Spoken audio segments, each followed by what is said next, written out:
What's up, and welcome to the Recovery Soulfood Podcast. I am your founder and host, LC, and let me tell you, tonight we have a very special guest, the author of From Park Bench to Park Avenue, Anthony Brown himself. Now, I must let you know, we've done this whole interview before, and by the powers that happen, the interview got lost. So he has so graciously agreed to come back on with us. That's why I'm going live with it here on the Recovery Soul Food YouTube channel. And just because I want to make sure that there is absolutely no chance that you all do not get to meet our special guests. Now, I got to do a little bit of housekeeping first, and we're going to jump right into it. First, I want to let you know that the Recovery Soul Food Podcast is brought to you by our great friends at shoprecoverystuff.com. Listen, if you want to let your recovery light shine and you want to live your recovery out loud, then jump over to shoprecoverystuff.com and pick up the latest, most stylish apparel, gifts, jewelry, and so much more. They are amazing people. They have an amazing mission, and they are the reason that I sit here with the ability to do this today. I love them. So go over to shoprecoverystuff.com, and you know what? Tell them LC sent you. So without further ado, let's jump into tonight's broadcast.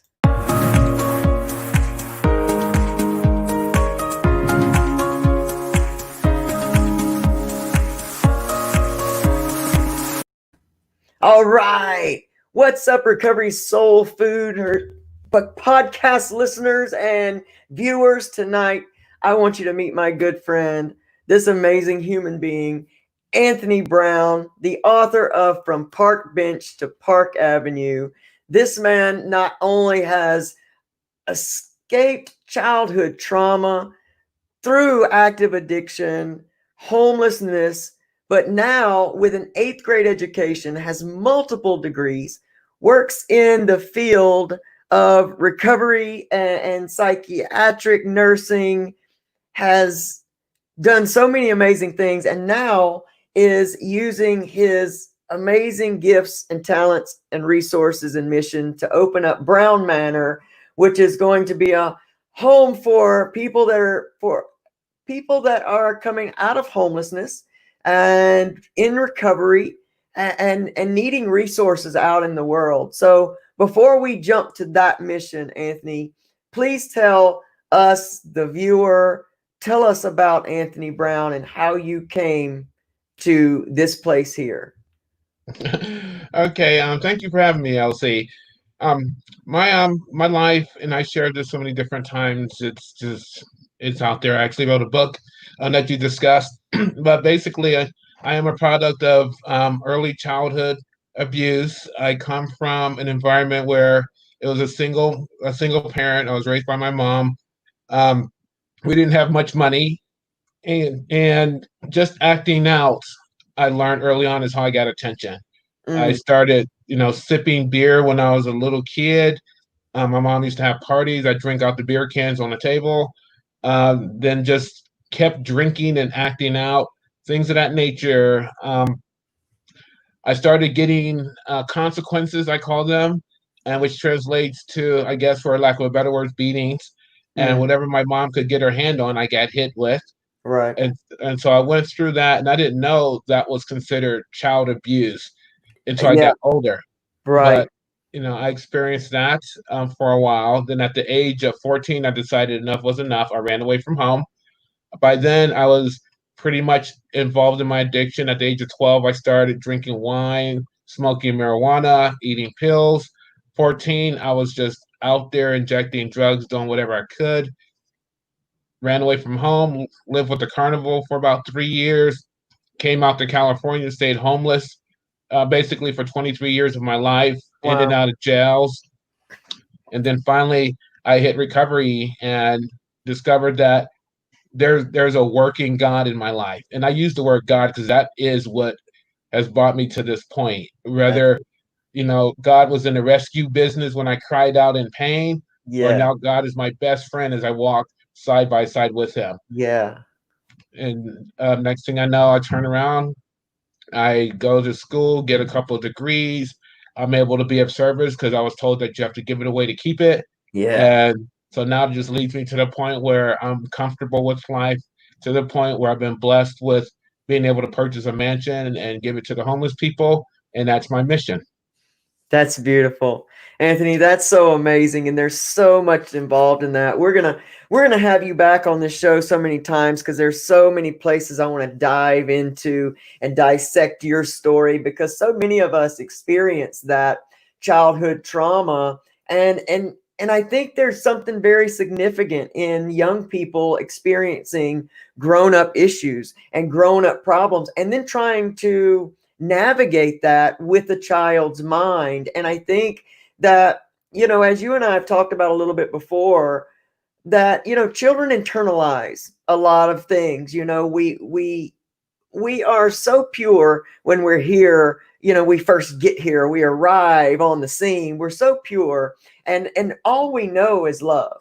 That's the only thing that we truly know is love. And so we look to, even before language comes about, we look to our caregivers, those that are around us, and we learn to relate to smiles and happiness from those people. And we think, oh, I did that. It's like when you're telling a joke as a kid, and you go too far, you never know when to quit because you love making people happy. I think also, on the flip side of that, when we begin to experience the downside of abuse and trauma, we also internalize that and say, somehow we start to build our self-worth from there.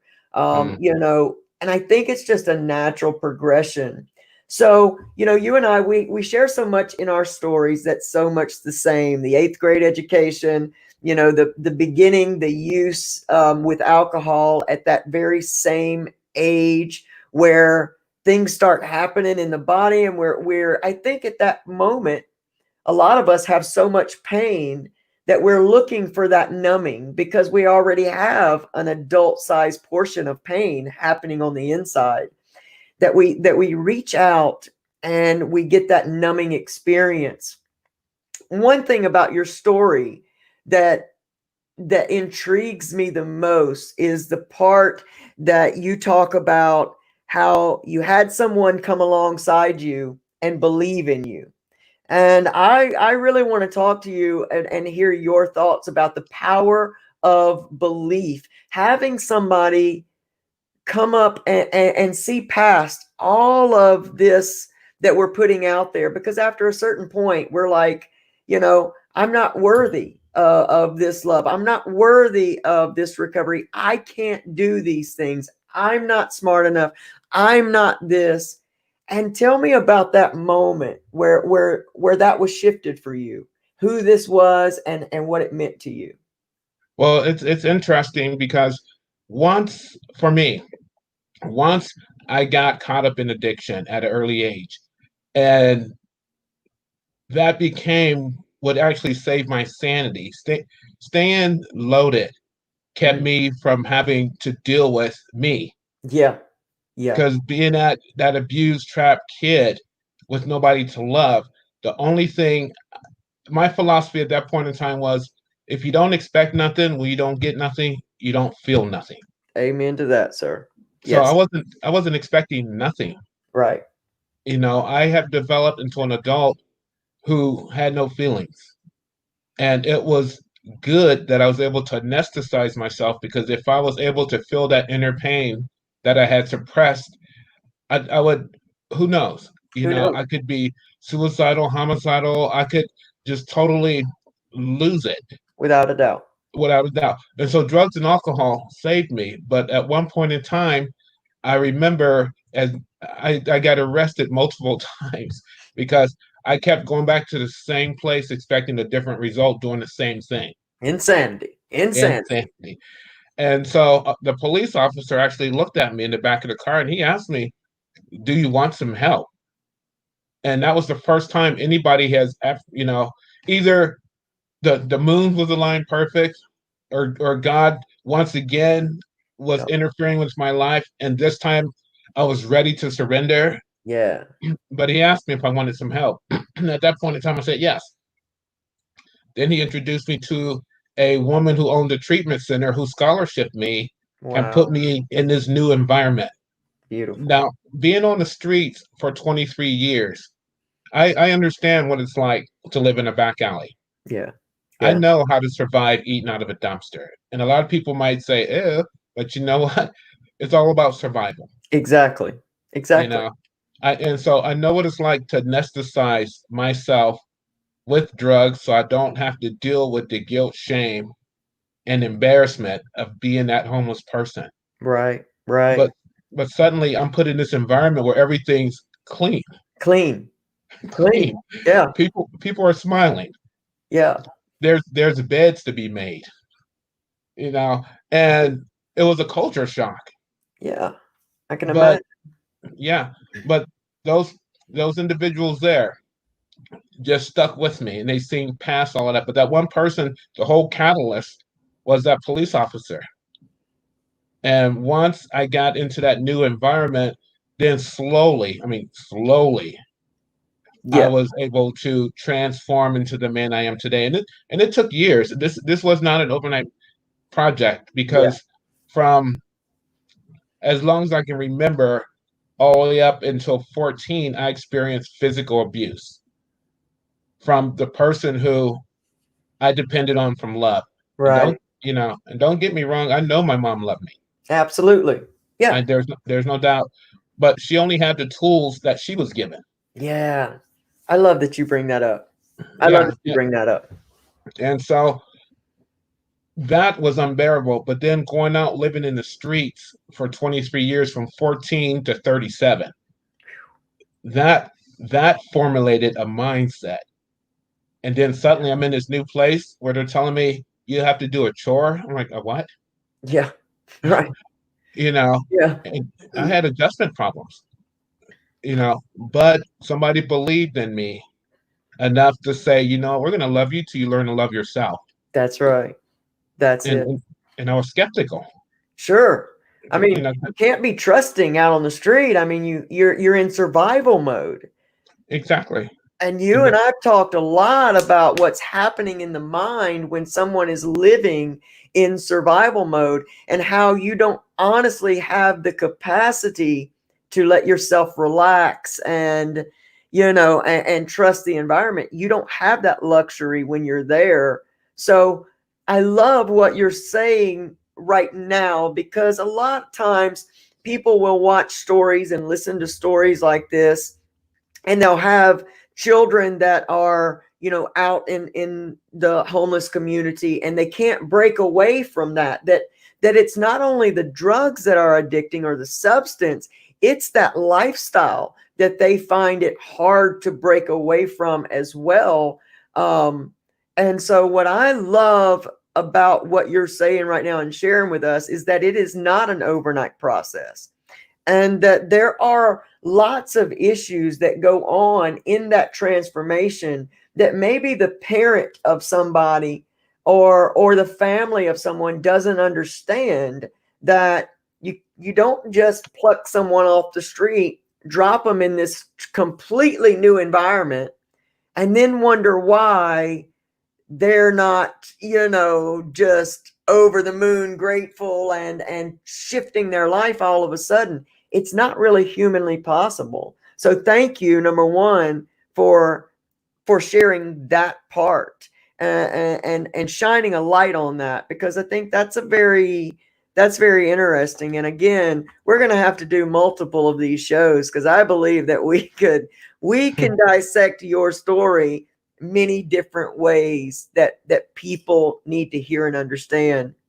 What I want to bring around, I guess, there's so much to you that we're going to have to make this a series. We're going to have to do this in parts, because there's so much that you have to offer here. um what do you think? Well, number one, how long did it take you to start dropping some of those walls before you started trusting the heart of people? That takes time. Yeah. Okay. Now, what's really fascinating is because I know in my book, I share an important turning point in my life where I really gave up on mankind. And that's when I Mhm. was 9 years old, woke up in the middle of the night, see my mom get, I didn't see her do it, but I found her laying on the floor because she got, shot in the head.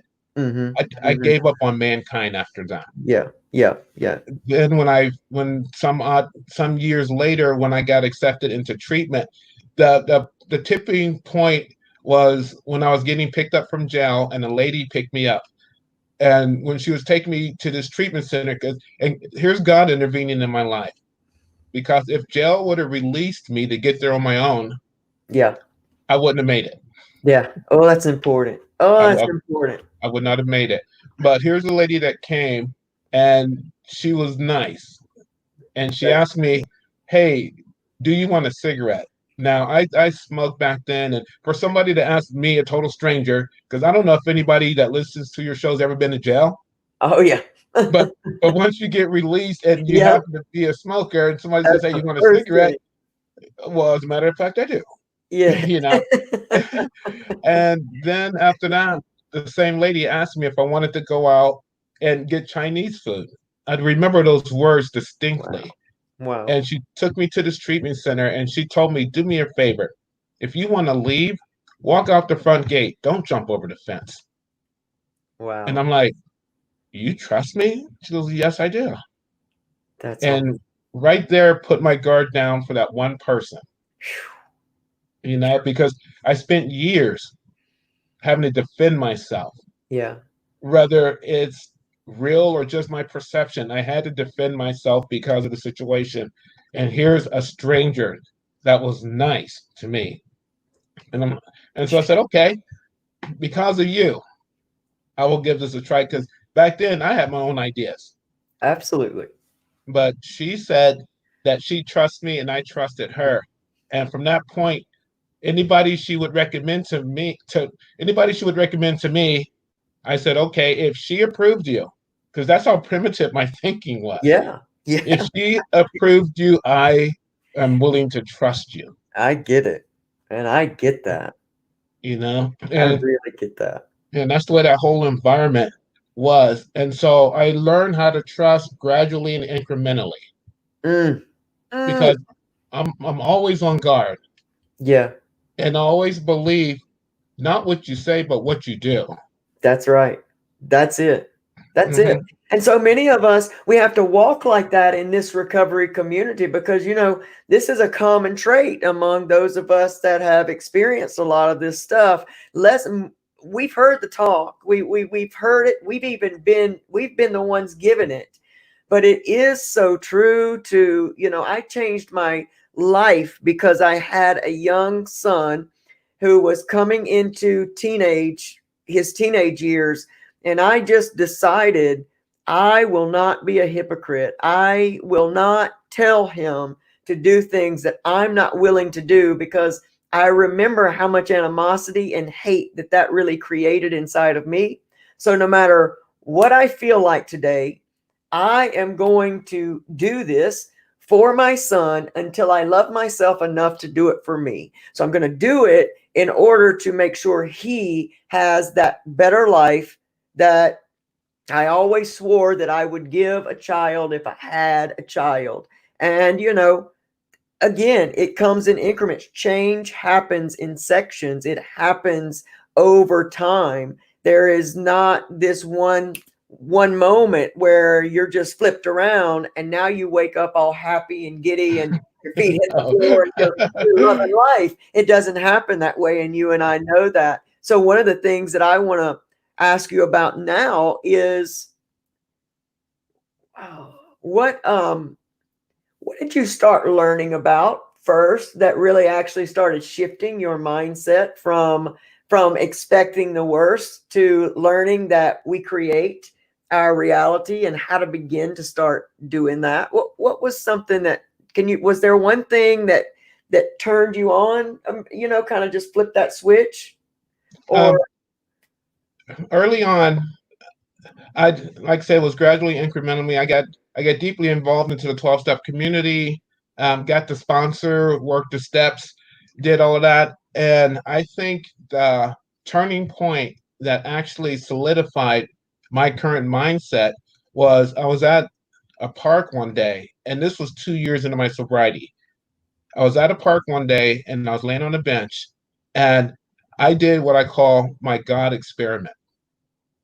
Now, Elsie, for me, God comes in a way that is so personal yeah, that sometimes only the individual on the receiving side understands it. yeah, yeah. And so for me to accurately describe what I feel and have experienced, other people may not understand, but I'll give it a shot. Please do. Okay. Please do.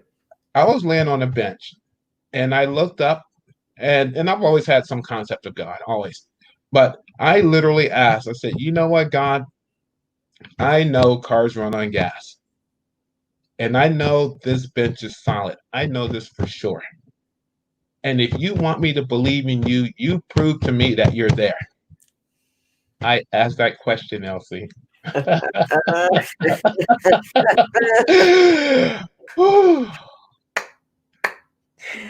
Thinking about it just gives me it warms my body and gives me chills at the same time.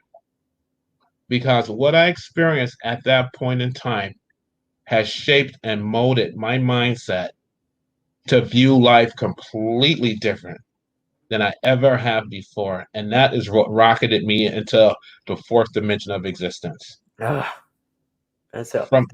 From that period on, God has touched me. And again, a lot of people might not understand that. But what is it they say? Faith without works is dead. yeah, You know, yeah. I felt such calmness within myself, and I still feel calm. My brain seemed to just get unthawed, and I got analytical. And here I am, a person with an eighth grade education. I got my GED in jail. Wow. Now I have a Bachelor of Science degree in nursing. Okay. Awesome.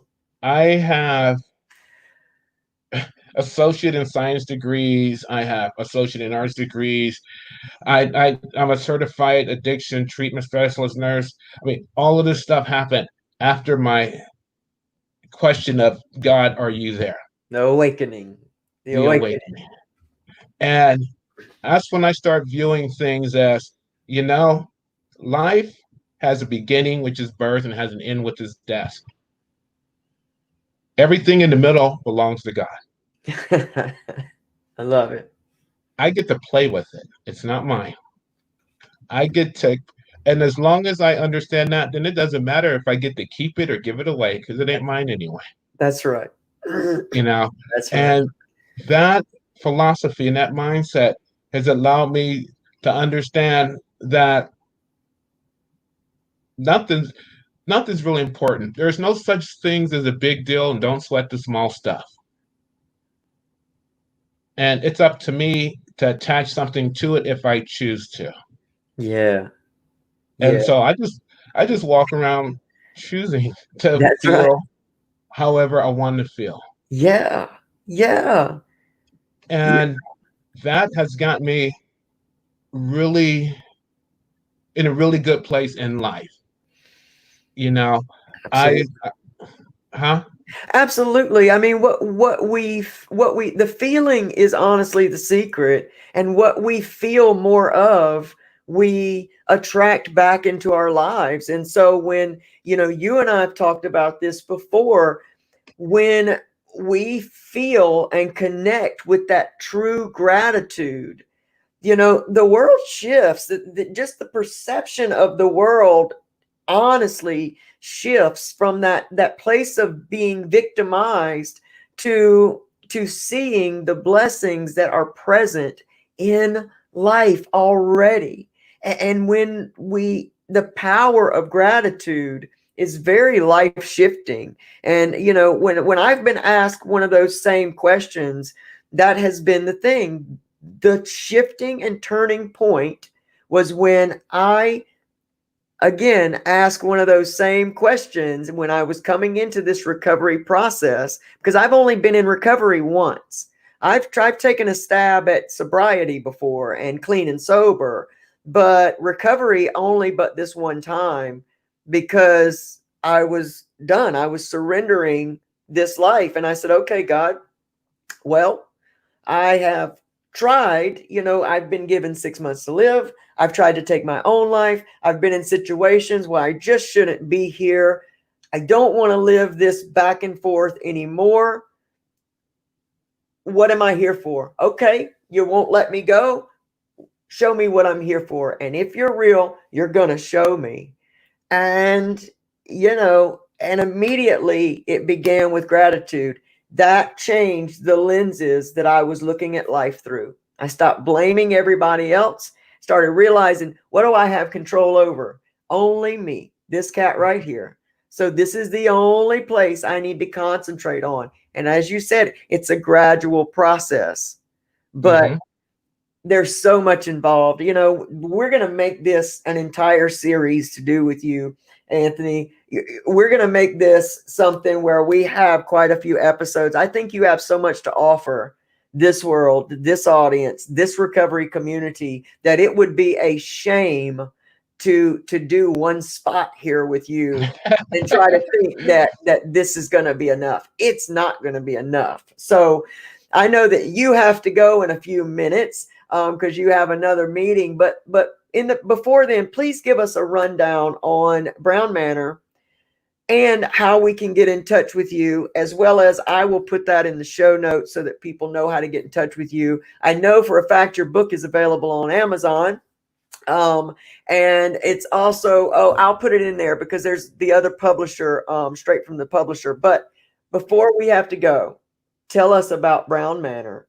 And just know, audience, listen, we're coming back with Anthony. This is far from over right here. And this is just a very small introduction to who this man is, what his mission is about, and how much beautiful and amazing information that he's going to bless our lives with, because he's already blessed mine already. So this is going to be a blessing. So tell us about Brown Manor and how we can get in touch with you. Okay. Brown Manor, again, like I said earlier, everything I own, everything I experience, everything that is brought before me belongs to God. Yeah. Okay. I just get to play with it. Yeah. That's it. It's his stuff. And so he's given me a mansion. Now, mind you, he's also given me the money to buy the mansion. He also given me the job to have the money to buy the mansion. He also given me the education to get the job, to get the money to get. I mean, it's all his. It's all correlated. Yeah. And so I have a mansion, and it's in Ohio. It's called Brown Manor.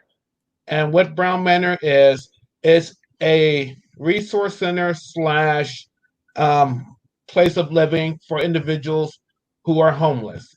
It's a transition center that I'm creating that's based upon the fact that if you can improve your self-esteem, you will improve your self-worth. Yeah. And with self-worth, you will have confidence. With confidence, you can acquire whatever it is you set your heart to be. Yeah. That's what Brown Manor is. It's located in Mansfield, Ohio. You can look it up. We have a GoFundMe page, Brown Manor, because again, so far I'm doing this with me. I have some contributions, but God gave me 2 jobs. This is what I get to do with it. This is awesome. And so Brown Manor is in construction right now. I love that old house that was built in 1916. Oh, man. There's a Facebook page if you ever want to follow it and see the construction and what we're doing there. You can also go to my website, anthonyhowardbrown.com, and that'll take you to the book, to Brown Manor. And you can also sign up to find out what I'm doing. But the best thing about this whole thing is it's all built on faith and belief and trust in God. Yeah. And I want to physically put God on display and go, look what he can do. And I love it because I have such a good relationship with God. And you mentioned the word gratitude. I've learned grateful people are happy people, Yes, and they are. those that aren't. That's Okay. right. That's right. And and so Brown Manor, when I bought Brown Manor without ever even seeing it. Wow. I sent money. I'm in California. I sent money to Ohio to a person I never met before to purchase a house I'd never seen. Wow. And when I finally closed the deal, I went out there and I went in. It was around 6 o'clock at night. It was getting dark. And when I walked in the door, the very first thing I seen was a dried bat hanging off the light bulb. Yeah. And I took a deep breath, and all I seen in that house was clutter and chaos. And I stepped Wow. outside. I went to my hotel room, and I did what I normally do. I got on my knees and said, God, what do you want me to do? Yeah. I went in the next morning. I seen such a beautiful house that I'd never ever have seen in my entire life. It's just like you, man. That's just like you. That's just like me. From chaos, from old mindsets, from dried dead bones and dead things, we come to life, man. That's the Yeah, power. That's the that, power, man. yeah. And so that's what Brown Manor is. The book, from Park Bench to Park Avenue, proceeds from that book goes to funding Brown Manor, which is going to be utilized to help individuals that was like us, Yep. who want a way out but don't know how. Yeah. Don't know how. They don't know how, but we have a solution. Yeah. We do. That's why I look forward to being here with you. Yeah. I do. You're one of the most favorite persons I look forward to Oh, interviewing with. I'm like, I oh. gotta get back with LC because Yeah. you're on fire. Man, I love it. I You love know, this, man. you're on fire, and it's like you go. Man, You know, I know, man. you're It, the engine, and I'm just the car behind you, and I love the direction you're going. man, I'm telling you what, I'm so grateful that again, no coincidence. We connected together. It's just divine.